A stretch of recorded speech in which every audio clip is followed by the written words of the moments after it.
Hi guys, welcome back. I'm Mai with Simply Bloom. We are working on another dirty little garden secret today. I've kind of showed you guys this area a couple times throughout this garden season, but if you don't know what a dirty little garden secret is, it's the areas in our garden that I think most people have that are just overgrown, full of weeds, areas that you just kind of look the other way when you walk by. Well, unfortunately, this area is front center, right, like first thing people see when they pull into my driveway. And I've kind of hid most of it throughout the garden season, but it's bad. So we're gonna work on that today. So I have this teardrop here, which this area looks beautiful. I love this area, but right across this, we have over here, and it's a lot. So I have my cut flower garden in the background. You can see over there, covered in weeds. Most of them are weeds. I have a little bit of color poking through. And then in front of it, along the driveway, I am working on putting in this cottage garden here, along the driveway here. Some things are really, really pretty. I have 6 hydrangea standards stretching along in the back, and then in front of the hydrangea standards, I have 10 bobo hydrangeas. These here, kind of along, you can see. I am trying to do the no dig, no till flower method behind it, where I lay down cardboard and then mulch on top. I obviously have not done the mulch. Things are overgrown, things are horrible. This side of the driveway here doesn't look awful. It could look a lot worse. Things need to get cut back, deadheaded, needs a new layer of mulch. I have a nice edge of weeds along here. Yeah, so could look a lot better, but also not horrible. I love asters, but I do not like the bottom here. I don't know why mine do this. These are purple dome asters. The top will look glorious. They're just starting to open, but the bottoms are horrendous. So I would like to plant something in front here to hide that. Maybe like a sedum or something. That's an idea. But the area we're really working on is down here. And you can kind of see I've started, my son just pulled this out. They know that fun creatures hide under the cardboard. So he just moved that. This area is even worse. Lots of weeds. Things need to get cut back. I have salvia. You can see like a thick layer of weeds, grass. It's a lot. It's a lot going on. So we are going to work on this section. My son's down for a nap. We are going to work until he wakes up. If I can at least get from here all the way over here to where, I don't know if you can really see, but there is a white fence right there. If I can get this area done and accomplished, that would make me very happy. And then I do have same thing, cardboard down there, bags of mulch. If I can get all those spread out, that's the plan. So as you can see, I'm doing a thin strip of cardboard all along the edge there. And then I'm just going to lay mulch on top. That will suppress the weeds, choke them out, kill them. I do have a bunch of bulbs in here. I'm probably going to cover them up with cardboard. Don't know if they will bloom in the spring or not. Depends on our winter, I think, if the cardboard can kind of have a chance to break down. So the ones along this border, I think I'm sacrificing the bulbs, but I do have bulbs planted back in between all the perennials as well. So they should still come up if I don't do the cardboard back there. My method is I'm just going to hop to it. I have some pruners, snips. I'm going to cut things back that need to get cut back, which is a lot. And then I think I'll lay the cardboard on the border and weed and then mulch at the end if I have time for all that. So let's get started.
Okay, now say it.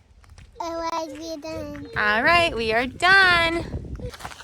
Okay, we are done. I did have a slight problem where I ran out of mulch, but you're showing your tummy. But for the most part, we are done. I was able to mulch the existing bed, but the cardboard that I mentioned in the back is still not covered. I don't think I'm gonna get any more mulch this year, so that will just be part of next year's gardening budget. So I was starting down here, and I was originally planning on just doing this side. This is 4 days later, by the way, after I started the video. I just decided to keep going, and it does still look like a big fat mess in the back. I do eventually want to have a nice mulch path going between the arbors, and it needs a lot of work. What I would love to do is after the cut flower season is done, I'm gonna go through, mow it down with our lawnmower, and I would love to get a big silage tarp. I think you can buy it from like Farmer Brothers. I'm not sure if that's accurate or not.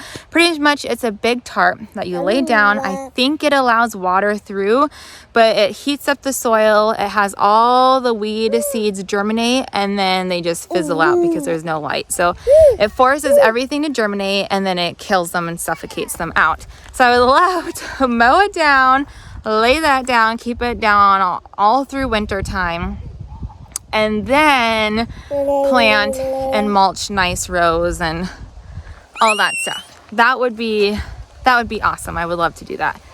Will that happen? I'm not sure, but it's something I'm shooting for.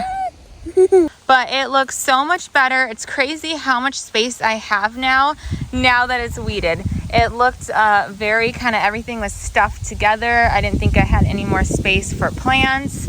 And I do have a lot of Heliopsis. I left the stems long because I do want to transplant them. I probably should have done that before I mulched. But once I transplant this clump of Heliopsis, I can pop something else in there, maybe like a bearded iris. But there's quite a bit of space. There's quite a bit of space, quite a bit of things I want to change. I still have to mulch back there.